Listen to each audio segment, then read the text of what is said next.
Good morning friends, నేను మీ సాయి మల్లేష్ని మాట్లాడుతున్నాను. ముందుగా మా ఛానల్ సబ్స్క్రైబ్ చేసి లైక్ చేసి షేర్ చేయండి. అదేవిధంగా ప్రతి ఒక్కరు వీలైనంత ఎక్కువ మందికి షేర్ చేసి అందరూ సబ్స్క్రైబ్ చేసుకోవాల్సిందిగా కోరుచున్నాను. ఈరోజు వార్తల్లోని ముఖ్యాంశాలు తెలుసుకుందాం. ఈనాడు దినపత్రిక, ఫ్రాన్స్తో భాగస్వామ్యం ఇక ప్రత్యేకం, రక్షణ, వాణిజ్యం, టెక్నాలజీలో మరింత విస్తృతం, మోడీ మెక్రాన్ చర్చల్లో నిర్ణయం, 21 ఒప్పందాలు ఖరారు. కర్ణాటకలోని వేమగల్లో Airbus H-125 helicopter assembling unit ను ముంబై నుంచి ప్రారంభిస్తున్న ప్రధాని మోడీ, ఫ్రాన్స్ అధ్యక్షుడు మెక్రాన్. ఫ్రాన్స్ భారత్ మధ్య మరింత భాగస్వామ్యం ముందుకెళ్ళింది అన్నట్టుగా చూడొచ్చు. ఈ విధంగా వివిధ ఒప్పందాలకు సంబంధించి వివిధ అంశాలలో కీలక ఒప్పందాలు చేసుకున్నట్టుగా చూడొచ్చు. ఈ విధంగా ఇక్కడ ఈ రక్షణ వ్యవస్థకు సంబంధించి, రక్షణ శాఖకు సంబంధించి ముఖ్యంగా ఒప్పందం చేసుకున్నట్టుగా చూడొచ్చు. ఇటు వాణిజ్యం, అటు రక్షణ, వివిధ టెక్నాలజీలో మరింత విస్తృతంగా అనేక అంశాల్లో కీలక ఒప్పందాలు జరిగినట్టు చూడొచ్చు. ఇటు ఫ్రాన్స్కు భారత్కు మధ్య విధంగా ఇక్కడ ముంబై నుంచి ఈ విధంగా H-125 హెలికాప్టర్ సంబంధించి యూనిట్ ను ముంబై నుంచి ప్రారంభిస్తున్న ప్రధాని మోడీ, ఫ్రాన్స్ అధ్యక్షుడు మెక్రాన్ అన్నట్టుగా చూడొచ్చు. ఇక్కడ తమ మధ్య సంబంధాలను ప్రత్యేక ప్రపంచవ్యాప్త వ్యూహాత్మకం భాగస్వామ్యం స్థాయికి పెంచాలని భారత్, ఫ్రాన్స్ నిర్ణయించాయి. ప్రపంచంలో భౌగోళిక, రాజకీయ కల్లోల పరిస్థితుల్లో రక్షణ, వాణిజ్యం, కీలక ఖనిజాల, ఉన్నత సాంకేతికత రంగాల్లో ద్వైపాక్షిక సహకారాన్ని గణనీయంగా పెంచుకోవాలని భారత ప్రధాని నరేంద్ర మోడీ, ఫ్రాన్స్ అధ్యక్షుడు ఇమాన్యుయల్ మెక్రాన్ ప్రతినబూనారు. మోడీ ఆహ్వానం మేరకు 3 రోజుల పర్యటన నిమిత్తం మెక్రాన్ మంగళవారం తెల్లవారుజామున ముంబై చేరుకున్నారు. మెక్రాన్ ను మోడీ సాదరంగా స్వాగతించారు. లోక్ భవన్ లో ఇరువురు నేతలు ద్వైపాక్షిక చర్చలు జరిపారు. వ్యూహాత్మక సంబంధాలను బలోపేతం చేయడం, సరికొత్త రంగాలకు వాటిని విస్తరించడం, ఈ టెక్నాలజీ, అటు వాణిజ్యం, ఇటు రక్షణ శాఖలకు సంబంధించి కీలక ఒప్పందాలు చేసుకున్నారు. ఇటు ఫ్రాన్స్ భారత్ మధ్య ఈ మోడీ ఆహ్వానం మేరకు ఫ్రాన్స్ అధ్యక్షుడు మెక్రాన్ 3 రోజులు ఇక్కడ ఇండియాలో పర్యటించనున్నారు. ఈ సందర్భంగా ఈ విధంగా ఘనంగా స్వాగతం పలికిన ఫ్రాన్స్ అధ్యక్షుడికి ఈ విధంగా ప్రధాని మోడీ. అదేవిధంగా కీలక అంశాలలో ఒప్పందాలకు సంబంధించి కీలక ఒప్పందాలు చేసుకున్నట్టుగా చూడొచ్చు ప్రధాని మోడీ, ఫ్రాన్స్ అధ్యక్షుడికి మధ్య. బయో వరల్డ్ గా తెలంగాణ రాష్ట్రం వేగంగా ఎదుగుతుంది, భాగస్వాములు అవ్వండి. మా ప్రజా ప్రభుత్వం మీకు బాసటగా ఉంటుంది. ప్రపంచ స్థాయి పరిశోధన ఆవిష్కరణలకు వన్ బయోను ప్రారంభించాం. బయో ఆసియా 2026 సదస్సు ప్రారంభోత్సవంలో CM Revanth Reddy, professor Bruce L Levin కు ప్రతిష్టాత్మక జీనోమ్ వ్యాలీ ఎక్సలెన్స్ అవార్డును అందజేస్తున్న ముఖ్యమంత్రి రేవంత్ రెడ్డి, పక్కన మంత్రి శ్రీధరబాబు. బయో ఏసియా సదస్సు నిర్వహించిన హైదరాబాద్ ఐటెక్స్ లో, ఈ విధంగా హైదరాబాద్ లోని ఐటెక్స్ లో దానికి సీఎం రేవంత్ రెడ్డి హాజరై ఈ విధంగా బయో ఏసియా సదస్సులో వివిధ కంపెనీ ప్రతినిధులు పాల్గొన్నారు. ఆ ప్రతినిధులతోటి సీఎం రేవంత్ రెడ్డి భేటీ అయి కీలక ఒప్పందాలు చేసుకున్నట్టుగా చూడొచ్చు. ఈ విధంగా మరిన్ని పరిశోధనకు సంబంధించి, ఔషధాలకు సంబంధించి పరిశ్రమలను నెలకొల్పడానికి గాను సీఎం రేవంత్ రెడ్డి కీలక ఒప్పందాలు చేసుకున్నట్టుగా చూడొచ్చు కంపెనీ ప్రతినిధులతోటి. బయో ఆసియా తన పేరును దాటి బయో వరల్డ్ గా మారుతుంది. ఈ సభను చూస్తుంటే బయో వరల్డ్ గా తెలంగాణ ఎదుగుతుందనే విషయాన్ని నేను గర్వంగా చెప్పగలను. ప్రపంచవ్యాప్తంగా ఉన్న 500 ప్రముఖ సంస్థలకు చెందిన 4000 మందికి పైగా ప్రతినిధులు ఇక్కడికి వచ్చారు. Pharma, biosciences, Biotech, bulk drugs, వ్యాక్సిన్లు, ఆరోగ్య రంగాల్లో ప్రముఖులు, బిజినెస్ లీడర్స్ మనతో ఉన్నారు. సైన్స్, ఏఐ, బయోటెక్ వంటి రంగాల్లో ప్రముఖులు కలిస్తే అసాధారణమైన ఫలితాలు వస్తాయి అని ముఖ్యమంత్రి రేవంత్ రెడ్డి పునరుద్ఘాటించారు. Tech, bio analyst, AI, automation, biology revolution theme తో మాదాపూర్ హైటెక్స్ లో నిర్వహిస్తున్న బయో ఆసియా 2026 23వ అంతర్జాతీయ సదస్సును మంగళవారం ఐటీ పరిశ్రమల శాఖ మంత్రి దుద్దిల్ల శ్రీధరబాబుతో కలిసి సీఎం ప్రారంభించారు. తెలంగాణ రాష్ట్రం వేగంగా ఎదుగుతుంది, కలిసి రండి అని పెట్టుబడి పెట్టడానికి ముందుకు రండి అని విధంగా ఈ బయో ఏసియా సదస్సులో సీఎం రేవంత్ రెడ్డి పాల్గొని మాట్లాడినట్టుగా చూడొచ్చు. ఈ విధంగా 500 కంపెనీల ప్రతినిధులు ఇందులో పాల్గొన్నారు. ఈ విధంగా సందర్భంగా ఇక్కడ కంపెనీ ప్రతినిధులకు ఈ విధంగా మరికొన్ని నూతన ఔషధ పరిశ్రమలను ఏర్పాటు చేయాలి తెలంగాణలో అన్నట్టుగా, ఈ విధంగా తెలంగాణ మరింత వేగంతో అభివృద్ధి చెందబోతుంది, మీరు కలిసి ముందుకు రండి, భాగస్వాములు అవ్వండి అభివృద్ధిలో అన్నట్టుగా ఈ విధంగా CM Revanth Reddy bio Asia సదస్సులో భాగంగా మాట్లాడినట్టుగా చూడొచ్చు. ఈ సందర్భంగా 1700 కోట్ల పెట్టుబడులు బయో ఆసియా వేదికగా ఎంఓయూలు 1700 కోట్ల పెట్టుబడులు బయో ఆసియా వేదికగా ఒప్పందాలు జరిగినాయి అన్నట్టుగా ఇక్కడ వార్త చూడొచ్చు. 23న మంత్రివర్గ సమావేశం, మెదక్ కలెక్టర్ కు 6 నెలల జైలు జరిమానా. 23న మంత్రివర్గ సమావేశం, మెదక్ కలెక్టర్ కు 6 నెలల జైలు జరిమానా. కోర్టు ధిక్కరణ పిటిషన్లో హైకోర్టు తీర్పు. 23న మంత్రివర్గ సమావేశం నిర్వహిస్తారంట రాష్ట్ర ప్రభుత్వానికి సంబంధించి. మెదక్ కలెక్టర్ కు 6 నెలల జైలు జరిమానా. కోర్టు ధిక్కరణ పిటిషన్లో హైకోర్టు తీర్పు వెలువరించింది మెదక్ జిల్లా కలెక్టర్ సంబంధించి. 5 నుంచి 10 అంతస్తుల ఇందిరమ్మ ఇల్లు క్యూర్ పరిధిలో నిర్మాణానికి త్వరలో స్వీకారం. పూర్తయిన 2 పడక గదుల ఇళ్లకు మార్చి నాటికి లబ్ధిదారుల ఎంపిక.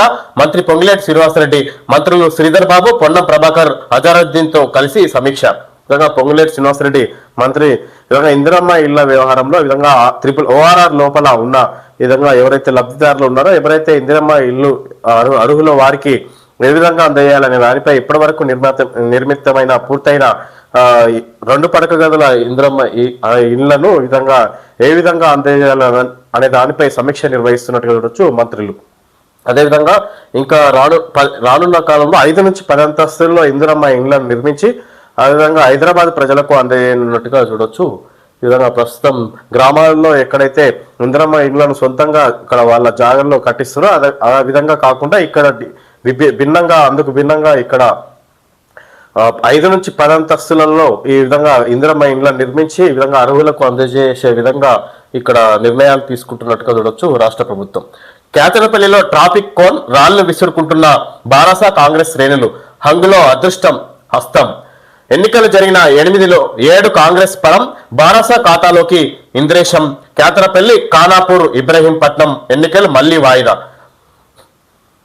మున్సిపాలిటీ ఎన్నికల్లో విధంగా ఏదైతే ఎన్నికలు పెండింగ్ పడినాయో, చైర్మన్, వైస్ చైర్మన్ల ఎన్నికలు వాయిదా పడిన సందర్భంగా నిన్న మరి మిగిలిన ప్రాంతాల్లో పూర్తయిన సందర్భంగా ఆ 11లో కూడా మొత్తం ఎక్కువ కాంగ్రెస్ పార్టీ కైవసం చేసుకుంది.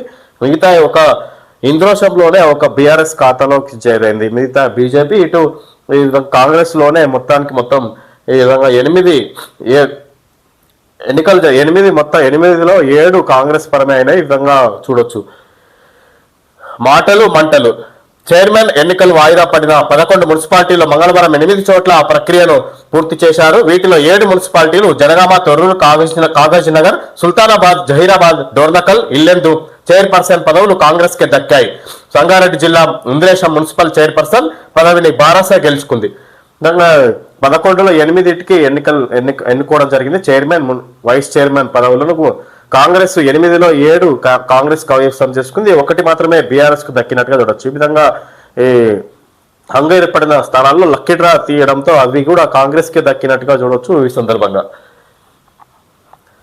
సినీ నటి ప్రత్యక్ష మృతి కేసులో సిద్ధార్థ రెడ్డికి 2 ఏళ్ల జైలు శిక్ష ఖరారు. హైకోర్టు ఆదేశాలకు సమర్థిస్తూ సుప్రీంకోర్టు తీర్పు. 4 వారాల్లో లొంగిపోవాలనే ఆదేశం.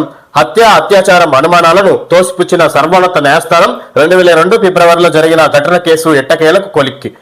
విధంగా సినీ నటి ప్రత్యూష హత్య కేసులో విధంగా సుప్రీంకోర్టు నిందితుడు సిద్ధార్థ రెడ్డికి 2 ఏళ్ల జైలు శిక్ష ఖరారు చేస్తూ తీర్పును వెలువరించింది. ఈ విధంగా అయినా కూడా సరైన న్యాయం జరగలేదు మా బిడ్డకు అన్నట్టుగా ఇక్కడ ప్రత్యూష తల్లి ఆరోపిస్తుంది. ఇప్పటికి కూడా విధంగా 2022 నుంచి ఇప్పటి వరకు కూడా ఈ విధంగా ఇక్కడ అతను సిద్ధార్థ రెడ్డి తప్పించుకొని తిరుగుతూనే ఉన్నాడు. సో న్యాయస్థానం అసలు ఈ విషయంలో ప్రత్యూష విషయంలో న్యాయం చేయలేకపోయింది అన్నట్టుగా చూడొచ్చు. ఈ సందర్భంగా 2 దశాబ్దాల క్రితం ఉమ్మడి ఆంధ్రప్రదేశ్ లో సంచలనం సృష్టించిన సినీ నటి ప్రత్యూష మృతి కేసులో నిందితుడు గుడిపల్లి సిద్ధార్థ రెడ్డికి తెలంగాణ హైకోర్టు విధించిన 2 ఏళ్ల జైలు శిక్షను సుప్రీంకోర్టు ఖరారు చేసింది. ఆ తీర్పును సవాల్ చేస్తూ సిద్ధార్థ రెడ్డి దాఖలు చేసిన అప్పీల్ను కొట్టేసింది. మిగిలిన కాలానికి జైలు శిక్ష అనుభవించడానికి వీలుగా 4 వారాల్లోపు లొంగిపోవాలని ఆదేశించింది. అదే సమయంలో అతని శిక్షను పెంచాలని కోరుతూ ప్రత్యూష తల్లి సరోజిని దేవి దాఖలు చేసిన అప్పీల్ను సుప్రీంకోర్టు తోసిపుచ్చింది. మంగళవారం జస్టిస్ రాజేష్ బిందల్, జస్టిస్ మన్మోహన్లతో కూడిన ధర్మాసనం 60 పేజీల తీర్పు వెలువరించింది. 2002 ఫిబ్రవరిలో జరిగిన ఈ ఘటనపై ట్రయల్ నిర్వహించిన హైదరాబాద్ మెట్రోపాలిటన్ సెషన్ జడ్జి ఇందులో నిందితుడు సిద్ధార్థ రెడ్డికి ఐపీసీ విధంగా ఇక్కడ 2002లో జరిగిన ఈ అత్యాచారం అనుమానాలు ఈ విధంగా ఇక్కడ ఇప్పటికీ ఇంకా సరైన న్యాయం జరగలేదని ఈ విధంగా ప్రత్యూష తల్లి ఆరోపిస్తుంది. ప్రత్యూష ఈ తీర్పు సుప్రీంకోర్టు వెలువరించిన సందర్భంగా ఈ విధంగా ఇప్పటికే తాను అమెరికాలో ఉన్నారు.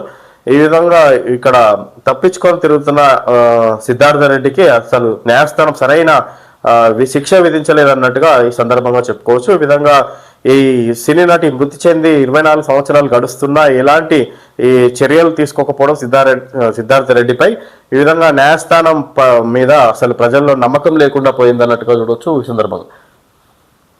ఇది సంగతి. శ్రీలంక సర్కార్ కీలక నిర్ణయం, ఎంపీల పెన్షన్లు రద్దు. మాకిరెడ్డి, మనం చాలా లక్కీ, అసలు సభకే వెళ్లకుండా జీతాలు కూడా తీసుకోవచ్చు.